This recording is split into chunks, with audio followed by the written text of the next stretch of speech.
This is a testimony about my experience in August of 2017. This weekend, we're going to have the follow-up eclipse, the total solar eclipse coming through on the 8th. And I figured this would be a good time for me to tell my testimony, a prophetic testimony about things that happened at the last eclipse, more or less like noticing patterns from the last time and what God has already communicated to me before. I was in excruciating pain, spent a lot of time in bed, couldn't really sit up much, nursing this bad back, this injury, having a really hard time with pain. Nothing was really working. And I didn't see a lot of progress in sight. I was waking up in the middle of the night a lot, early in the morning, and I would just pray. That's all I could really do was just use that time for prayer. I was spending a lot of time in prayer and I was finding deeper levels of prayer and meditation. So around this time, I was also starting to experience a little bit of financial hardship. I hadn't been able to work in a month and I was already coming out of the business that was closing due to failure. On and around about August 9th, I woke up around 5 o'clock in the morning and I was worshiping deep in the spirit because it was so intense and I'm moving around. I woke up my wife. I apologized, told her I'm praying, I'm in the spirit. I'm receiving something very heavy from the Lord. I told her to go back to sleep. But when it was over and she wakes up, I know for certain I was going to have a testimony. So she went back to sleep. I went in the other room, started worshiping again, grabbed my Bible to go read this scripture. It was my mother's Bible that I got from her belongings after she passed back in 90 or 95. I had held on to it. It was leather bound and there was a pattern burned into the front of this cupboard because I had accidentally left it near a stove and it got a little bit of heat damage. It wasn't until this very moment on this one day that I looked at the pattern and for the first time I seen something that I've never seen. It was a scene depicting the destruction of Jerusalem. It blew me back. I didn't know what to think about it, how to decipher that. I was just seeing it, but I knew it was a bad omen. Something felt off about it. But I continued on, read my scripture, continued to worship. In beautiful timing, my 1-year-old son walked through the door. He had just woken up. He's real sleepy headed. He came in. I just hugged him. We had a thing that we would do sometimes in the morning. I would just walk around with him in my arms and we would praise God. He would join in with me. I was showing him, it's like 1 year old. He would just pray with me. We did this and I gave him some attention, loving on him. He notices my laptop. He pointed over to it to request to get on it. I let him go over there. On the screen, I had a sample label pulled up of an ice cream brand I wanted to make named after my mother. I let him know that's your grandma. He pointed to a video clip that was off to the side. It was called Believer's Authority. This is a video by a minister named Andrew Wommack, who I had been listening to some things from his ministry for a long time because he had a large library online. He was allowing people to listen for free. I found many of his videos to answer a lot of these things that I was feeling in my heart, in my spirit, but didn't have the scriptural or doctrine to back up some of these things that the Lord was communicating to me. But I was finding lots of them. I was really digesting a lot of his material at the time. He pointed at the video. I was like, "You want to learn about believers' authority?" He said, "Yes." I pressed play. Mr. Womack started talking. My son said, "Grandpa." I'm like, "Grandpa, okay." Old man shirt, right? Then he pointed at a logo on the web page that said Charis Bible College. He said, "There." I clicked it for him. When the page pulled up, as soon as the page pulled up, he says, "There we go." I was like, "There we go." Really? You want to go to Bible college there? He said, "Yes." Now, it's only because I was really deep into my worship and meditation at this time. So I'm extremely open. I had already had this anticipation when I was worshiping earlier and it woke up my wife. I was having this incredible expectancy that God was telling me and going to tell me something. That's what makes all the difference here from this being just a normal morning where I just pat him on the head and but try to get him on his way so I can finish doing what I'm doing. I'm paying attention to everything. So yeah, he pointed to that give donate button. I asked him, "You want us to give to this ministry?" And he said, "Yes, we go." I was like, "We go, okay." I acknowledged, all right, fine. I'll make a donation here. This ministry has blessed me, and I have no problem making a donation to them. And then one day I'll send you there, or one day we'll visit there and see if it's a school that we can send you to. And I'm thinking to myself, that was it. That was the message. Give a little bit to Wommack Ministries and look at them as a place to send your son off for Bible college one day. That was it. That's what I thought the whole thing was. So at that moment, my son starts fumbling around on the mouse pad clicking links and other tabs opening up. I just let him. And then all of a sudden there was a large red graphic on the screen. I think it was like like an advertisement for a grocery store sale or something, but it said 1 week Tuesday. Now I'm like, 1 week Tuesday. Okay. Am I missing something here? Should I be looking at this more? So then I started to ask myself, am I supposed to visit Andrew Womack Ministries 1 week from Tuesday or 1 week from now on Tuesday? What does that mean? Or what could it mean? Another reason I'm thinking this is because Womack Ministries teaches on healing, spiritual healing a lot. It's like one of their main things. Once years before, experienced an instantaneous, rapid healing from the same back problem that I was suffering, this triggered ongoing back problem that I had. It was another time where I was in extreme pain and I received a spiritual healing instantaneously in front of others, right? It wasn't on a stage. It was just on the street. I'm anticipating that this is a possibility for me to also experience that again. So I'm like, am I supposed to go visit the Womack Ministries? Because it's a healing ministry. Like, all right, I'm interested. I looked at the calendar on my phone. Tuesday, 1 week from that day. It was on a Wednesday that this was happening. So clearly we were already past the Tuesday. But 1 week from that date would have been August 15th. And then 1 week from Tuesday, which would have been the following Tuesday, was August 22nd. I'm like, okay, both of these dates are like positioned around this eclipse. Put a note in my calendar app. I just put August 15th or August 22nd visit AWM healing, question mark, question mark, question mark, just to make a note. Went on by my way.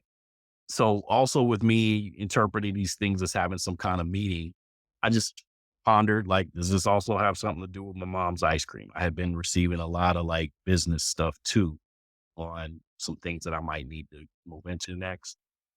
When my wife woke up, I shared the testimony with her. Everything from when I first woke her up at 5 a.m.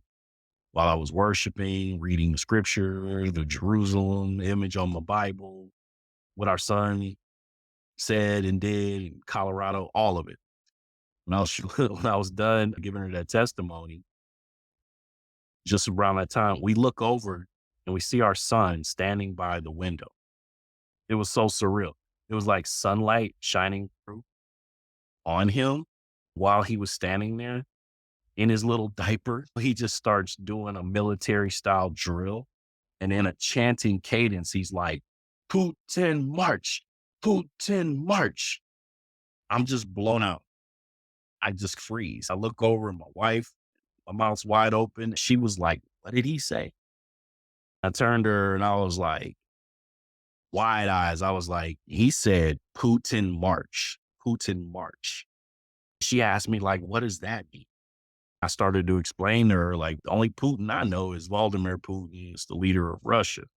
There wasn't a lot that I understood about him personally at the time, but I knew He was the leader, but I also had a lot of information or knowledge about the US and Russia, US, USSR history and relationship, especially as it pertained to the nuclear program and how that's the nation that's matched with us in nuclear weapons, the only other ones who can pull off a mutual destruction. I knew a little bit about their subversion tactics that they use within the United States with subversive groups. That one of the main groups that they had in their influence in was the white nationalist movement in the United States. There's so much history there about the threat that Russia once was to the United States of America. And especially then what a lot of people said that was relevant to Russia and Bible prophecy and stuff like that. So I shared that with her. That was it. Then we went back to the subject of Colorado, started expressing the notion of going to Colorado. The main issue for us at the time was the fact that we didn't have any money to accommodate this, right? We were pretty much broke at that time. I think I mentioned it before, but our anniversary was also coming up in that same window of time. Our son's second birthday was coming up in a few weeks. The idea was like, wow, we love to travel. It would be really nice if we could go to Colorado, wrapping it around all these things. And I'd be ecstatic if this is where I was going to get healed. But the money thing was the main issue. So it was just like, all right, great. Sounds great. Feels great. But unless something happens with some money or something comes through for us, then it's nothing. If something comes through, we'll talk about it again. We go on about our day, not thinking about it at all. The next day, I get a notification in the mail that my credit card was increased $3,000. I spent the day kind of thinking about what was that for? What did I need that for at the moment? It's as if I had put the events of the day before out of my mind and it didn't even immediately register. So the aha came later when I was speaking with my wife about it. We realized that we had just received the capital to use for the trip if that's what we wanted to apply it for. Even though it was going to be borrowed from a credit card, that's a lot different than not having it at all. Being able to say, I can't go because I don't have it at all. So at that moment, we realized that something just shifted. And we just spoke the day before about if something happens, if something changes for us, and there it was. So it was no longer a financial issue. To think about like, all right, if we did this, what are we doing? Are we just showing up at a church service on the weekend, knocking on the door? Hey, how you doing? We drove from Omaha. We're just here. Like, how does this look? I brought up to her the Tuesday thing, the 1 week Tuesday, the 1 week from Tuesday. What is the message? I don't know. It's something about a Tuesday. She was like, let's go look at the website, see what we see. I go to the website. They're having a conference, a healing conference from Monday the 14th through Friday the 18th. And they're like, come. Not only is it, that has now changed things to where it's, wow, are you serious? There's a conference going on right during the time we're doing this. And it's a big one. Okay. So yeah, no need to pop up the invitations there. So now it's okay. This thing just got more real. That's amazing. So then the questions start coming up. Where are we going to stay? Hotel, Airbnb, what are we going to do? How would we go? Are we going to drive our car? Are we going to get a rental train? Like what rental RV? What are we going to do? I start checking into hotels. There was nothing available. Nothing. How's that possible? Called the college and was told that everything within an hour in any direction is going to be. They were like, if it's you're not going to find anything within an hour from here. They're like, this conference is bringing about 4,000 plus people into a town that only has, say, 7 to 8,000 population already. I'm like, whoa, that was a shocker. Like, all right, that's weird. What are we going to do? So then we thought about it a little more and then the faith came. I'm like, okay. So then faith came and I'm like, all right, if the Lord is telling us to go, this message that I feel like I just received, then it is his responsibility to provide what we need, right? We're just required to have the faith. We were required to heed the call. All right. So the first question is this in our heads or do we believe that the Lord is guiding us to go? All right, we believe the Lord is guiding us to go, then okay, we're going. We're gonna figure out where this where these other details fall into play. We're gonna commit and say, yes, we're going. All right. So on the spot, we decided to go ahead and pray about it, like right then. Right before we started our prayer, I had a memory pop up in my head of a dream I had had just a couple of weeks before. In that dream, our family was staying in a cabin in Colorado. It was a mansion cabin in my dream, right? We're staying in a cabin in Colorado. I remember that dream so well, I told my wife about it at the time. As we're getting ready to pray about this, I reminded her of the dream and she was like, oh, yeah. I said, let's do it. So we prayed, told the Lord, like, Father, this is your responsibility to meet our needs if we're accepting the call for something that is from you. We're going to stand in trust of you, and we trust and expect you to have one of your servants over there receive us and take care of us and make a way for us when we get. Oh, by the way, Lord, there's also this dream about us staying in a cabin in Colorado. Hey, if it's your will to bless us like this for our anniversary, that'd be incredible. We'd be so grateful. But we'll believe in faith that one of your servants can have a cabin. And then we just looked at each other. Wow, that's very specific, right? We just went with that, closed out in prayer, and then we started looking into our travel options, and nothing really seemed economical. We decided that the car we owned was sufficient for the journey and just needed to service it. So this was Friday. Now we had to make a quick decision because now we're talking about packing up and heading to Colorado as early as Monday. Remember, I am injured. I have a very bad back at this time. Sitting up for more than a few minutes is painful. That's why I'm laying down and laying in the bed as much as I possibly can. Getting up and I'm going to the chiropractor 2, 3 times. The drive there is excruciating. I'm on ice the whole time just to go 20 minutes away. And now here it is. We're talking about driving 9 hours to Colorado. So I was like, all right, Lord, your grace is sufficient. That's what it's going to have to be. I'm going to bring as many things as I can to prepare myself for that. But I'll be driving and I'll be sitting up in a car for over 9 hours. So like, all right, it's going to be what it is. Your grace is sufficient. Here it is. We're going to go. I'm going to go get my healing, deliver a message to Andrew Wommack. Because at this time now, I'm like, I got to deliver this message. The Lord had already had me for longer than a year, giving a message of warning to the Christian church of like racism and the stuff that they were doing with Trump. This is not the right path. This is going to end in disaster for Christians, put a stain on the gospel and hinder the gospel. I saw that early on. I knew that early. I'm like, guys, we have to repent. You have to repent of these things here in America. So now I'm like, boy, I'm going to have to give this to Womack. But I had an expectancy now that since God was telling me to go, that he was my guy. I'm like, okay, maybe he's going to get it. He's going to hear it. I got to tell him about this Putin March thing and everything. I was like pondering if we were going to see the Eclipse event. What was reported as the best place to view the totality was 1 hour away from our path to Colorado. If we made it that far, we might as well go see the best place to view the eclipse. I had apprehensions though, too, because I was still trying to understand it. It was still feeling like a bad omen. These eclipses are a warning.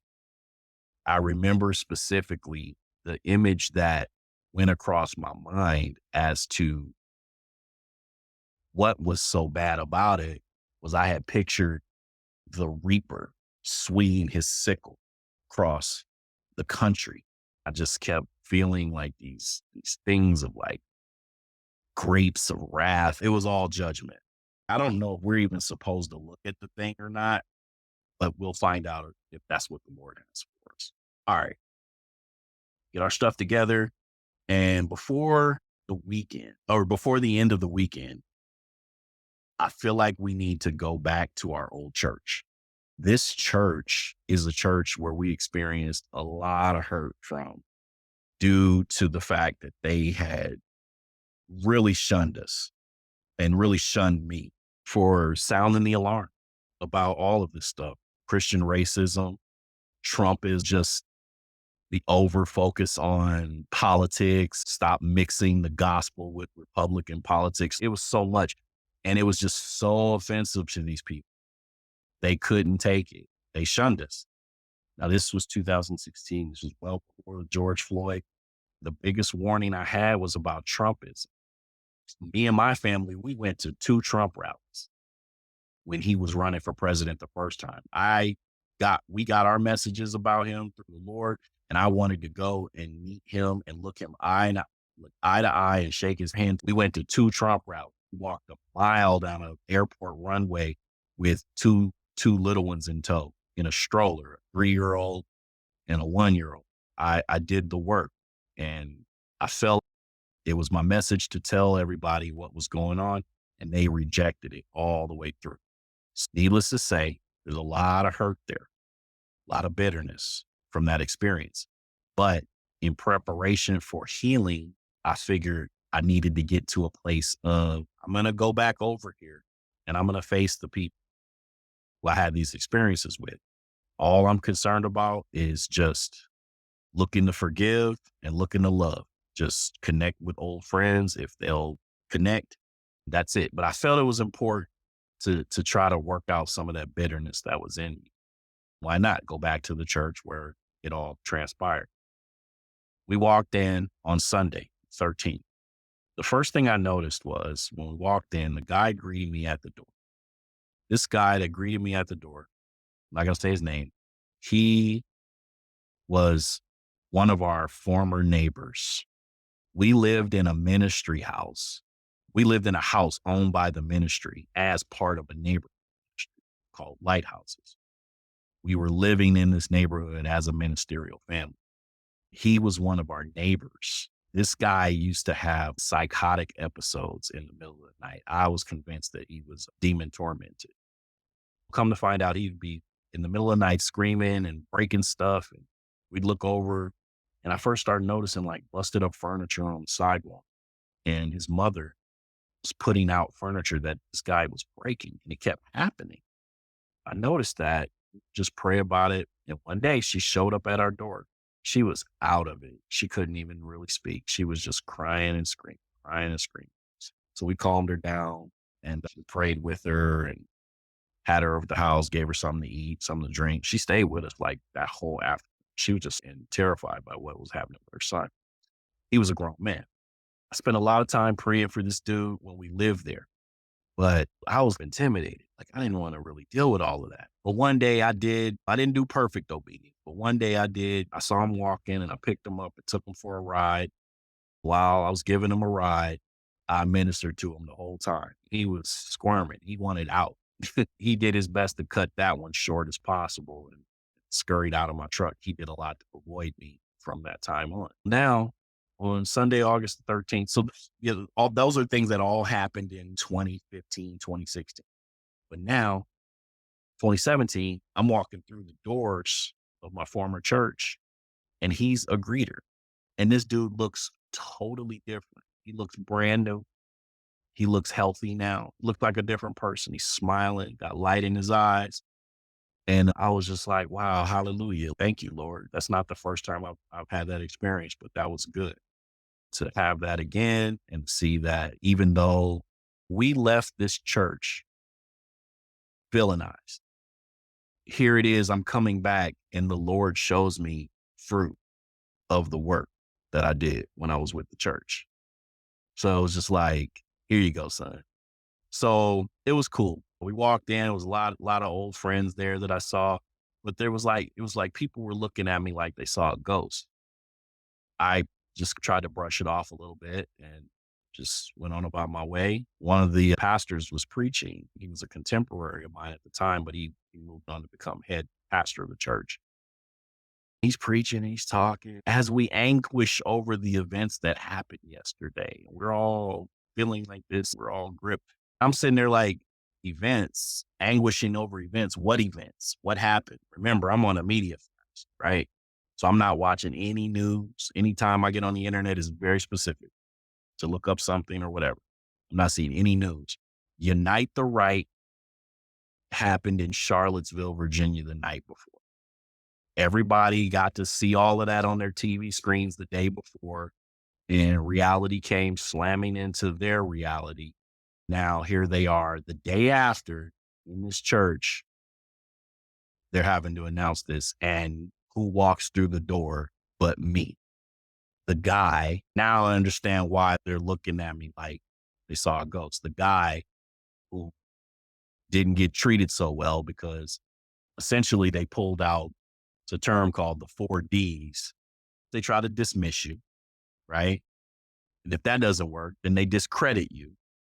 If that doesn't work, they demonize you.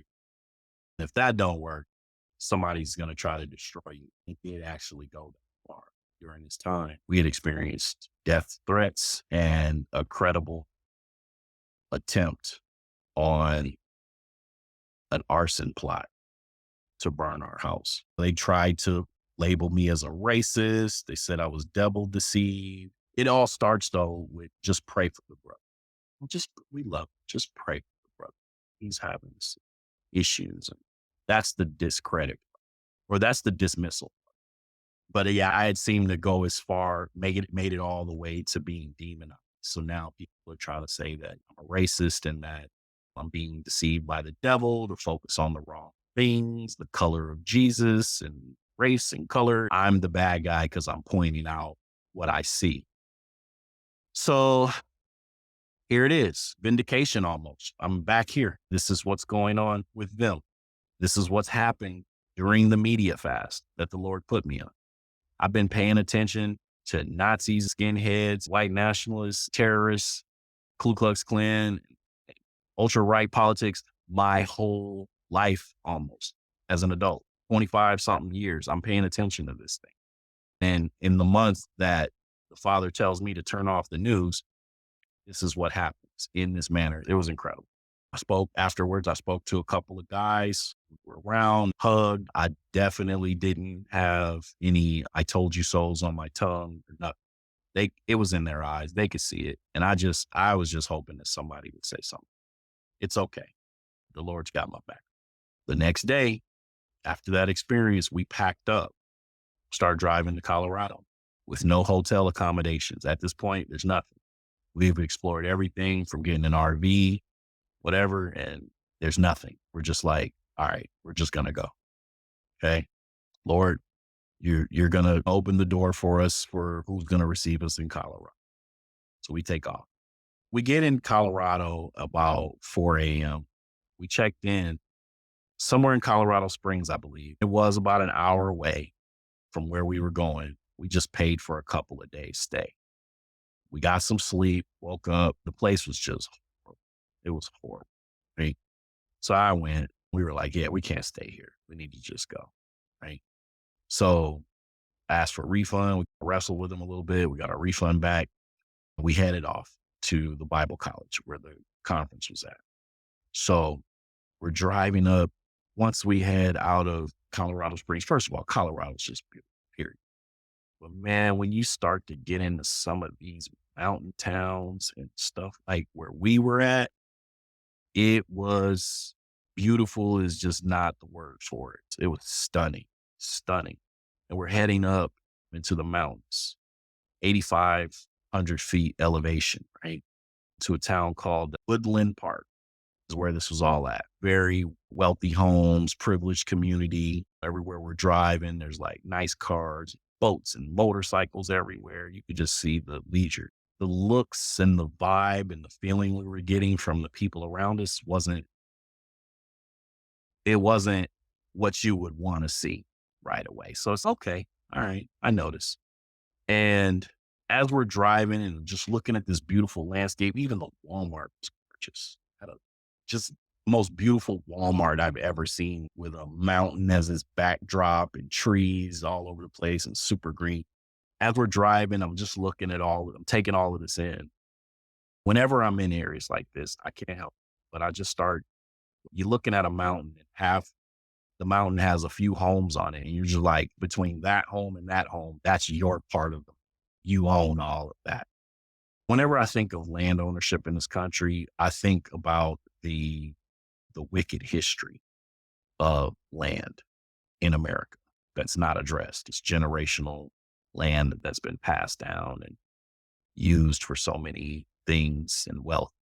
At this time, I'm just like, Lord, when are we going to see justice? And at that moment, in the spirit, I just heard the great wealth transfer. And I was like, the great wealth transfer. Okay. So it just hit me. Yes, Lord, if that's what you say, I believe that you're going to bless your people. You're going to make justice from the situation. We went on and we made our way to the Bible college, and it was beautiful. Their campus is gorgeous, gorgeous. There's a building, I called it the main lodge. It was beautiful. They had a lake out there and everything. We parked. There is a shuttle that has to take you from the parking lot. It's not really a parking lot. It's just land on the campus, but so many cars there, they made it into a makeshift parking lot. And then you take a shuttle to the main building. So we did all of that. We get inside, register. Okay. Right after we registered, it took a few minutes, got some coffee and a snack, just hanging around, taking in the scenery. It was cool, good atmosphere, nothing special, but comfortable, right? My son's getting antsy here. He wants to go for a walk. He's wandering. We trying to get him to stop. He's just like, let me go. I wanna wa-" So I was like, I got him. I let him go for a walk.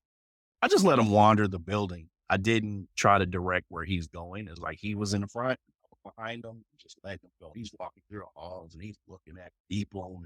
Some people are saying hi to him and looking at the little guy. We walk past an Andrew Wommack poster. He looks up and he goes, "Grandpa." He did it again. I'm like, what is this grandpa stuff that you're doing? I'm like, okay. We walk and we get to the back of this hallway. He wants to go through the door. So I'm like, okay, I'll let him go through the door. Now we're in a stairwell. We're in a stairwell, like in the back near some offices and stuff like that. We start going down the stairwell. Just like that, coming up the stairwell, there's Andrew Womack right there in the stairwell, face to face with the man. No one else there, just the three of us. I'm like, we haven't been here 15 minutes and I just bumped into the man alone in the stairwell. I'm like, oh my goodness. I start talking to him and I'm like, oh, and I gave him this big old hug. I'm like, sorry, man, I don't know if you're a hugger, but I just hugged him like with this big hug. I told him, I said, hey, we came here. I came here to get my healing, but the Lord sent us here. And he used this little guy right here to tell us to come. It's an incredible testimony. And he was like, he was kind of like, ain't that something? Enjoy your time at the conference. See you around. I was like stunned because I'm like, this is not how I had it practiced in my head. I was going to tell him that God used a 1-year-old to send us here to this place. And it's an incredible testimony behind it.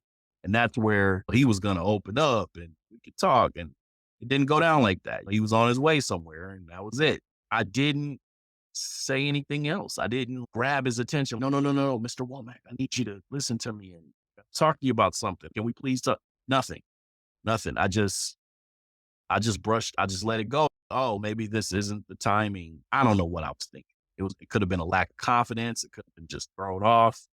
Whatever it was, I didn't get the opportunity there to speak to him about anything.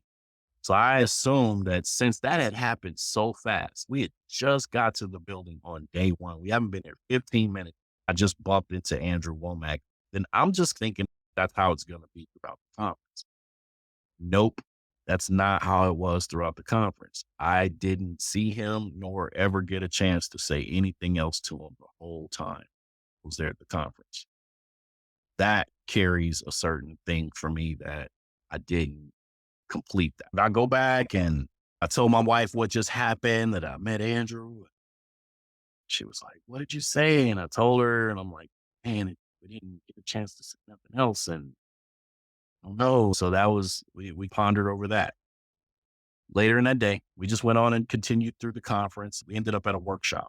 It was a street ministry workshop. And during the workshop, they asked if anyone here had ever done street ministry. It was like me and one other person that raised our hands. Or maybe my wife, she might have raised her hand too with me, I believe. We were the only ones that raised our hands. He goes, okay, great. You guys, you can lead teams. So the instruction is that after we got done, he was like, you guys can lead teams. We're going to lead teams. So it was about 4 teams or so. After we're done, we're going to get up by the lake. We're going to meet up and anybody start making teams. We do this. We go outside. I'm standing there with the people who were assigned to my team. Everybody had a packet. We were already told what team we were supposed to be. So everybody that's in this team, we're standing here, we're introducing, we're talking to each other. And 2 women just approached real mysterious. One of them spoke up and said, hey, we were assigned to another team, but I'm just feeling like the Lord is telling me to be on this team with you. I was like, oh, okay. If that's okay with them, they're like, yeah, they're fine with it. Are you okay with it? I'm like, yeah, absolutely. So we introduced, we met, boom, they're on the team. We continued on through some of the other sessions and stuff that was going on. Then there was a lunch break. We got on the shuttle bus, got back to our car, took off into the city for lunch, found a little cafe in the city, town, got there, sandwich shop or something. It was an African-American girl that was our attendant, this little cafe, and just small talk and just telling her some things, asking her questions like, hey, do you live here? And she's like, no, I don't live here. I live in Colorado Springs or somewhere outside of here. I'm like, oh, okay. Yeah, it's a pretty area, right? It's beautiful. She's, yeah, that's, guess so. It's got some beauty, right?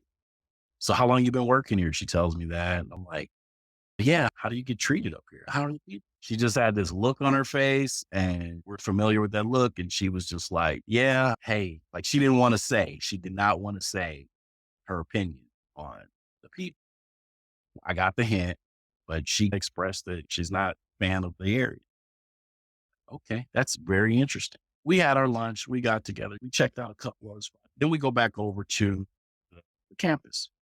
Now, this time, as we're driving up the main road by where the VIP parking is supposed to go, we're just driving and driving. When we get to a place where we're stopped in our car, we quickly realize, wait a minute, we've gone too far. We're all the way up here by the building. The parking's way back there, and there's usually an attendant back there. There was an attendant back there stopping cars, telling us and nobody was there.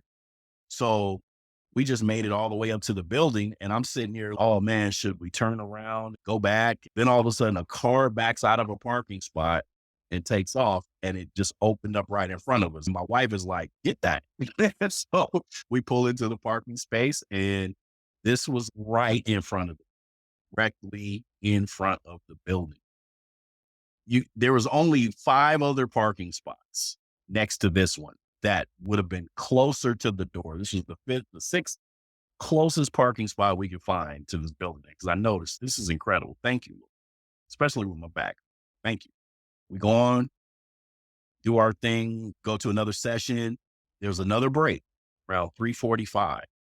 And I'm just talking to people. I'm just shooting the breeze. I get a tap on my shoulder from my wife. Hey, I just met these ladies over here. You need to talk to them. They say they have a cabin.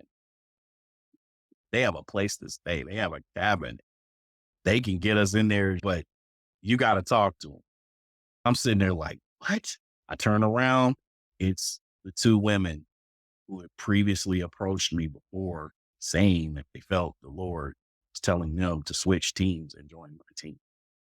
So I'm sitting there like, wow, okay, how's it going? Probably called them by their names or something at that time. Tells me real quick, hey, I'm in the Air Force, staying at a base accommodations. She was like, it's beautiful. It's in the mountains. It's a cabin.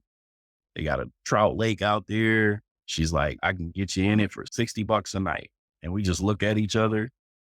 I'd have to check you in. There's one problem. I'd have to check you in. So we'd have to go like right now because they close at 4 and it's 3:45 right now. They close at 4 and we're like 20 minutes away. So the lady told me they have one cabin. I can ask her to if they'll just wait for me for a second, but we'd have to go like right now. I know you guys are probably we gotta wait on the shuttle, so I don't know how this is gonna work. Just as she said, we gotta wait on the shuttle and how this is gonna work, I looked over at her and I just pointed at our car. Nah, we're right here. We were talking and standing in front of our car. And she was like, "What?" I was like, my wife looked at me and was like, "Let's just take her. Just go. Just go." Jumped in the car. It was right there. Thank you, Lord. That timing was perfect.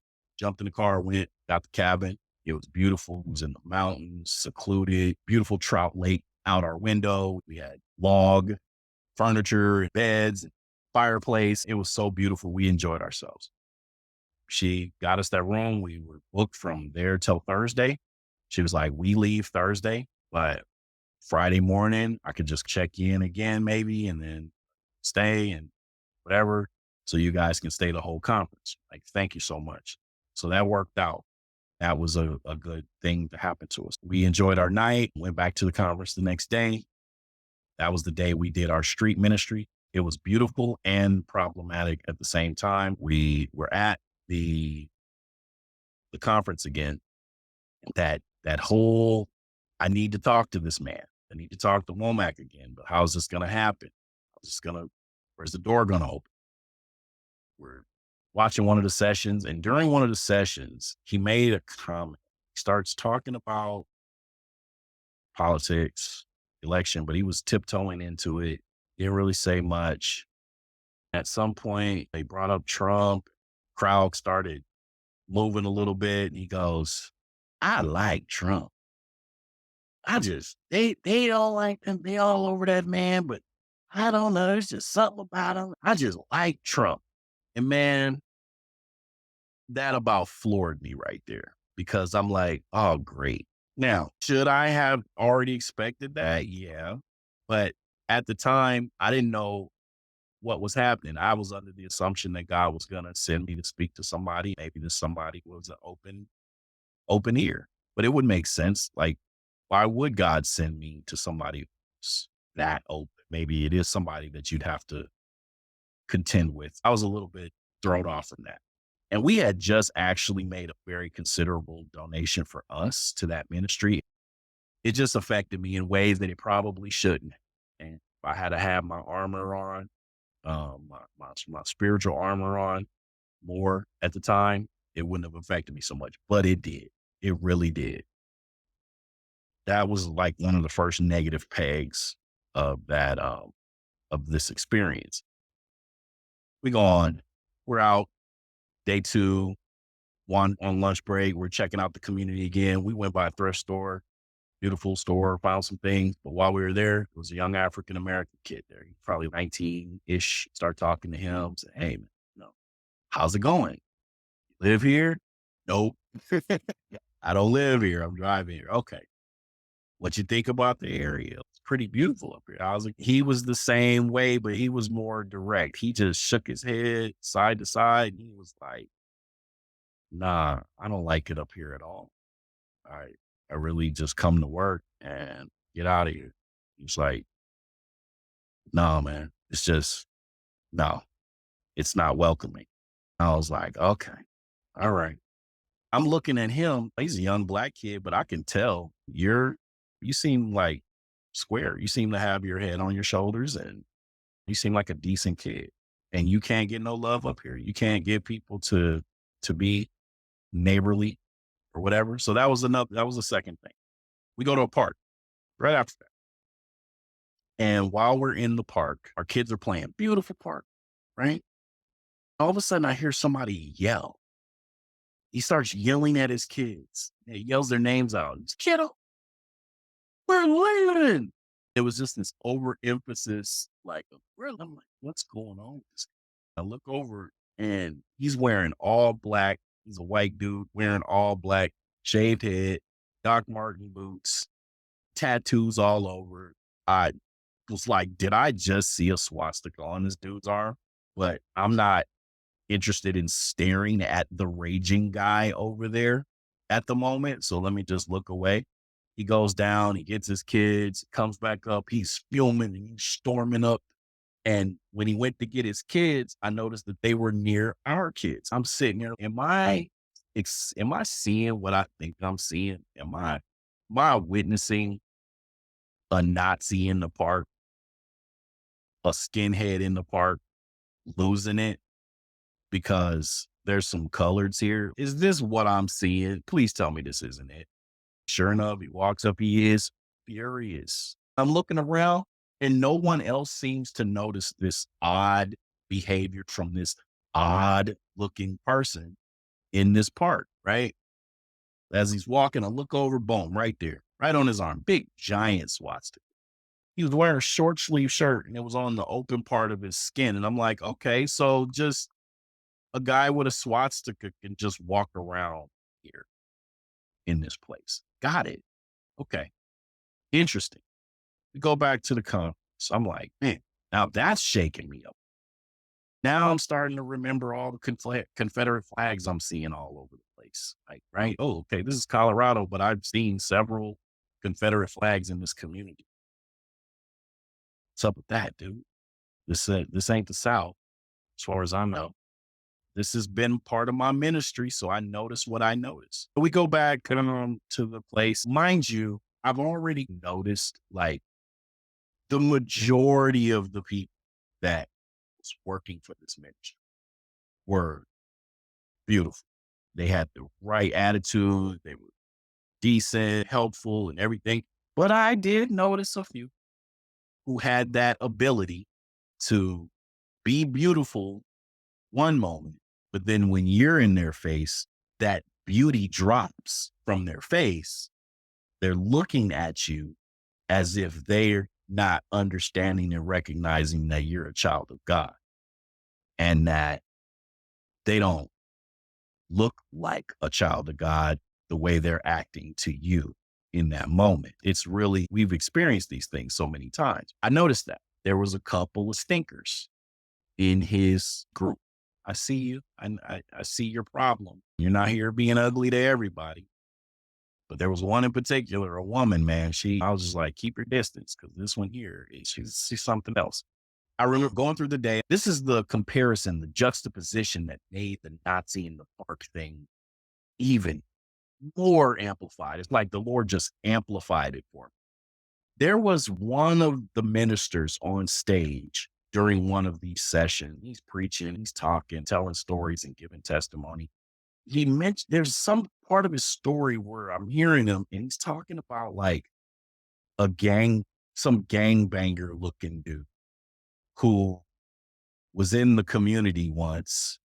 And you could clearly tell that he's not from there. It was like in this guy's story, I was hearing attention being brought to this gangbanger looking person who created this sense of threat or whatever to these people, visibly seeing him and knowing he don't fit the profile. That was just so bringing it home where I'm like, oh, we do here in Woodland Park have the ability to recognize someone who's oddball looking with a bunch of tattoos on them and stuff.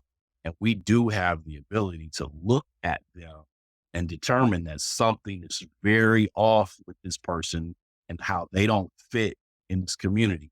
But the Nazi with the swastika and the costume of skinhead culture and white nationalism, that one, no one notices. He's a member of the community. He's a part of this place. I got it. I get it. I get it. I get it. So that was another one of those moments. That day was a real letdown. We gone back to the cabin. We enjoy ourselves. We try to spend some time with ourselves and our family. It was our anniversary. So we enjoyed the rest of the day, settled in, had a great time. The next day, we go to the conference. This is Thursday now. Having a little bit of rough spot. Like, when is this? What's going on? It just doesn't feel good so much at this point. Still trying to enjoy the place, but I'm struggling. I'm having a really hard time. I'm thrown off by the experience. The friends put us into the cabins. I'm noticeably affected. I'm having a rough time. I'm noticeably bothered.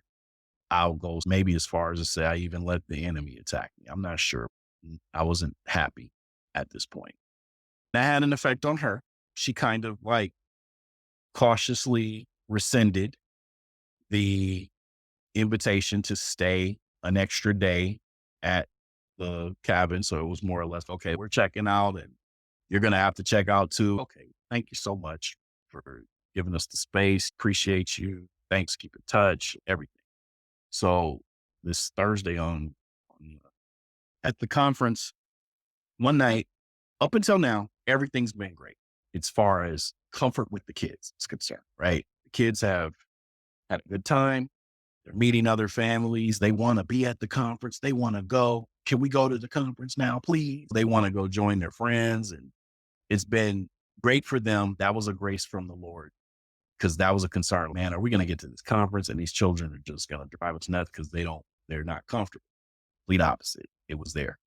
On this last day, on this Thursday, there was an usher who at this particular day was seeming to give a lot of families a hard time about their kids. He was just on all of us like, shit, calm the kids down. He didn't seem to reflect the attitude of others who had been there already prior to this. I'm now very frustrated. I get up, I go outside. My wife follows me out. I'm just ready to go. I'm so tired of this. I'm ready to go. I don't feel this at all. As we're talking, we look over, we see another lady, and we just start talking to her. And she had a kid out there with her too. She's very warm and talking us up. I was like, yeah, we're having problems with our kids. She's like, I had to bring my son out too. The guy was telling me that we were making too much noise. So she was more positive about it than I was. So we're out here now because this guy's in here making it rough with family and stuff. Anyway, we talked to her. She introduced herself. Her name was Love. I'm like, wow, that's a name. We're talking and ask her where she's from. She says she lives in town. One thing leads to another. She starts talking about that her and her husband, their mission, their ministry was to support the college. They came there, they saw the purpose, and they were like, we're going to support this college by allowing students to stay in our home who are students and travelers. So when she said that, I just looked at my wife and we're just like, oh, wow, is this happening? Is this really what's about to happen? My wife seemed like she wanted to say something at that moment. I just gestured, no, don't say nothing. Let it ride. Let's just let this happen. Let's not interject nothing or try to get ourselves somewhere to stay. Let's just let it happen. Let's see what happens. It'll be better, cooler that way. We continue to talk. One thing leads to another. She's asking us like, where are we from and doing. I was like, I told her we were staying here, but now we don't, at this moment, we don't, we might have to go back home because we don't have anywhere else to stay. She just lit up and was like, "Hey, you're staying at our home. You come on over to our house. We have plenty of room. My family and my husband and my son." So just that door opened and now we're taken care of by one of God's people on a Friday. And it was really important to me that we didn't fish that one out because I'm like, I want to go, but allowing that to happen like that, it was like, I felt like the Lord was like, no, stay a little longer. So I stayed.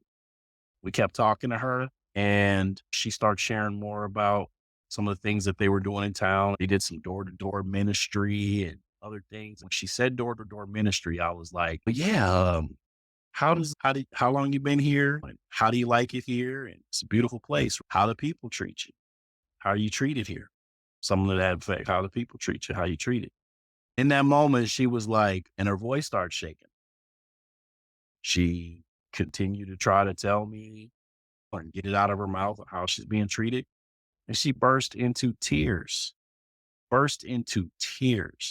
was crying about how mistreated she felt or how unwelcome she felt in that community. And just, I don't know, like maybe, I don't know what's wrong and maybe just all these things. And yeah, she's feeling it, man. They're struggling there to fit in and be accepted and be welcomed. You can't be seen. People don't see that. They see their bigotry first. And that's who you are to them until you prove yourself. That's if you're lucky. That's if you're lucky. You don't always get to prove yourself to some people. It just goes so much deeper. I picked up on that and okay. So prayed with her, prayed for strength for her and her family, perseverance, grace, forgiveness, all of that. We met up with them the next day for lunch, went to the house, had lunch. She cooked a wonderful Filipino meal. It was, oh yeah, I forgot to mention she was another ethnicity. She was Filipino. We stayed and that kept us in town for another day till Saturday. We continued on a little bit more of the conference, but for the most part, that was all over and done with for us. No healing. I had been prayed over by a lot of people. I had prayed for a lot of people myself. We prayed for others. They prayed for us. We met people, but no healing. When we were staying at their house, I remember one morning waking up, beautiful, beautiful backyard, just looking into a snow-capped mountains, deer walking around in the backyard. It's nice, open. I just like how they had homes set up in that area.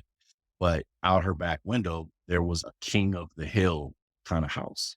It was the biggest, baddest thing around there. It was sitting high up on the hill. Everybody else is down in the community. This person got themselves a nice tract of land sitting up high on the hill.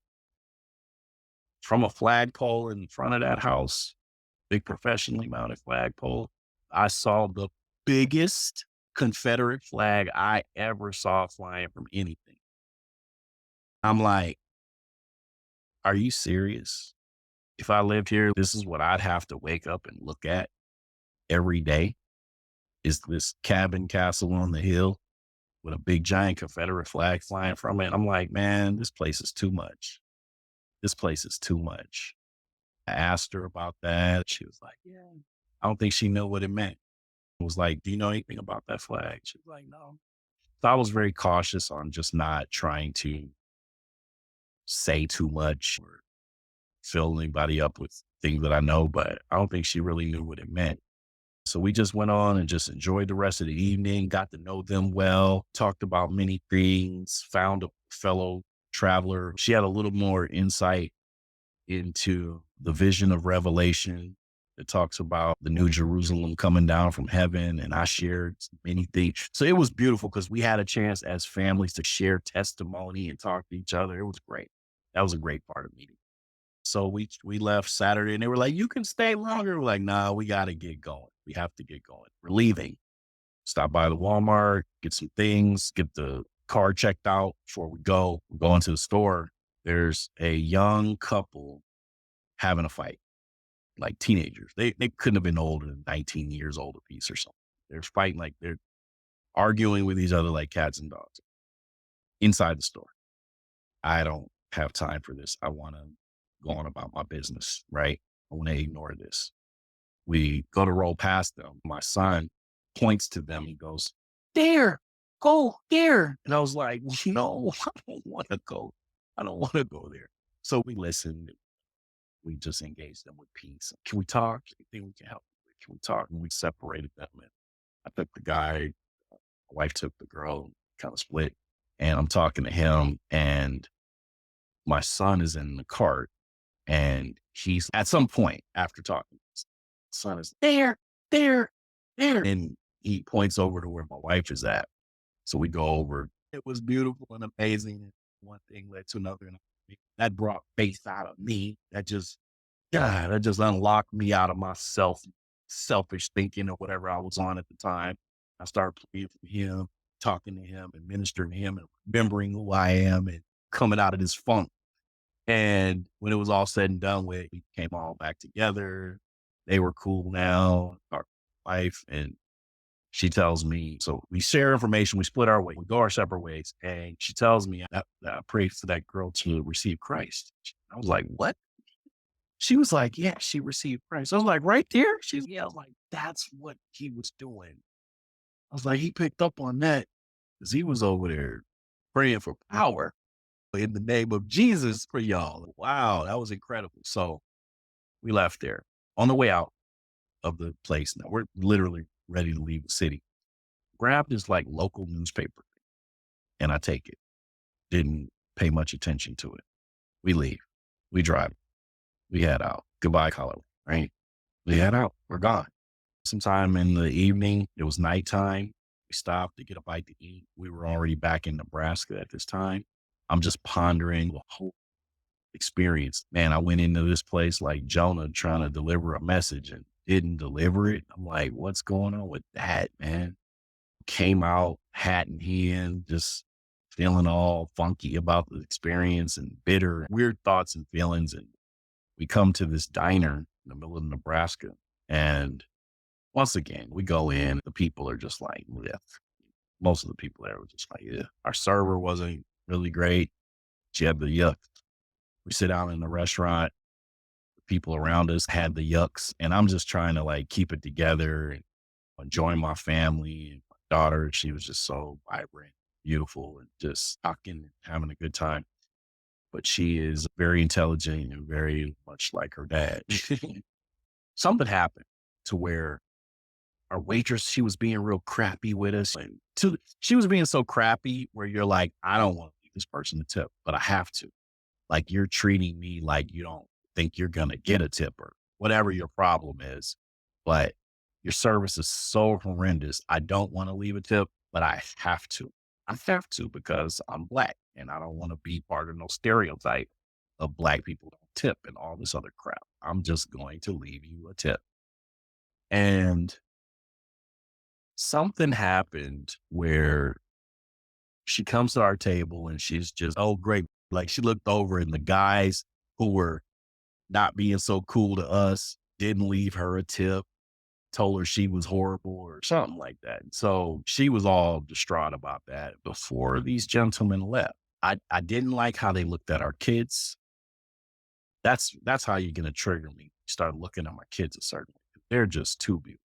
I don't like people looking at my kids as if they see some kind of problem.